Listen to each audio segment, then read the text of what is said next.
अब यो DB lottery भर्न $1 शुल्क लाग्ने भएको छ होइन साथीहरू। अब यो चाहिँ $1 चाहिँ तिर्नुपर्ने भएको छ। अब पहिला चाहिँ कुनै पनि शुल्क लाग्दैन थियो, त्यो अनुसार सहज पनि थियो भर्नलाई। जस डिबी लटरी फर्म भर्नलाई घरबाटै पनि तपाईँले अनलाइनबाट फर्म भर्न सक्नुहुन्थ्यो, अथवा कुनै फोटो स्टुडियोमा गएर अलिकति थोरै चार्ज तिरेर त्यहीँबाट पनि फर्म भर्न सक्नुहुन्थ्यो। तर अब अहिले आएर यो अब $1 तिर्नुपर्ने भइसकेपछि चाहिँ अब त्यो पैसा तिर्नलाई त डलर कार्ड त चाहियो।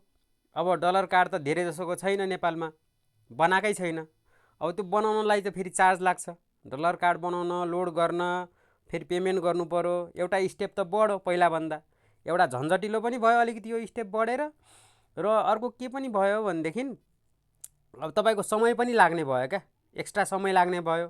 खर्च अब सुरुचोटिमा त खर्च गर्नुपर्ने भयो त्यो अनुसारको।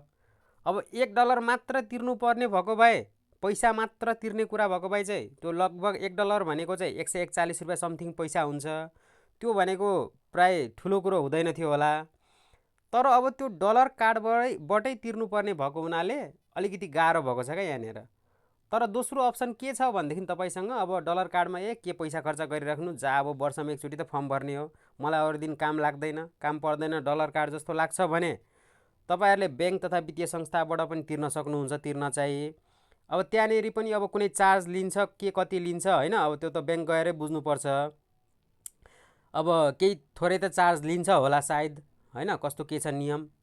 अब त्यहाँबाट चाहिँ तिर्न सक्ने चाहिँ भनिएको छ अहिलेसम्मको नोटिसमा चाहिँ त्यस्तो चाहिँ छ होइन। अब जस ब्याङ्क तथा वित्तीय संस्थाबाट चाहिँ तिर्न सक्नुहुन्छ, अथवा तपाईँले डलर कार्डबाट आफैले अनलाइनबाट पनि भर्न सक्नुहुन्छ। अब यहाँनिर गाह्रो चाहिँ गाह्रै हुने भयो क्या धेरै जसोले। अब धेरै जसोले पहिलाभन्दा चाहिँ अलिक केही न केही कम हुन्छ जस्तो लाग्छ यो फर्म भर्ने पनि। जुन पहिला तपाईँको डिबी लटरी भर्ने अब 4-5 लाख 6 लाख कति कति हुन्थ्यो क्या, लाखौँमा हुन्थ्यो जे होस्। अनि त्योभन्दा अलिकति केही न केही चाहिँ थोरै घट्ला अब, किनभने कतिलाई अब यो झन्झटिलो लाग्छ। अब के फर्म भर्ने, यस्तो जा अब झन्झटिलो पर्दैन पनि भन्ने हुन्छ कतिलाई। अब पर्ना चाहिँ प्रायःसो तपाईँको 0.5% देखि 1%सम्मको लागि चाहिँ लगभग परिरहेको हुन्छ क्या। भनौँ न लगभग 3500 से 4000 मान्छेलाई चाहिँ प्रायःसो प्रत्येक वर्ष चाहिँ नेपालबाट गइरहेको हुन्छ हुन चाहिँ यो अमेरिका डिबी लटरी परेर। त्यसरी अब यो चाहिँ अब चाहिँ डिबी लटरी 2027 को तपाईँको यो अक्टोबरमा खुल्छ होइन। अनि अब यो पहिलो हप्तातिर खुल्छ कि अक्टोबरको, त्यसपछि 1 महिनाको टाइम हुन्छ लगभग। भनौँ न नोभेम्बरसम्मको, अब नोभेम्बर तपाईँको पहिलो हप्तासम्मकै लगभग कति दिनको टाइम हुन्छ।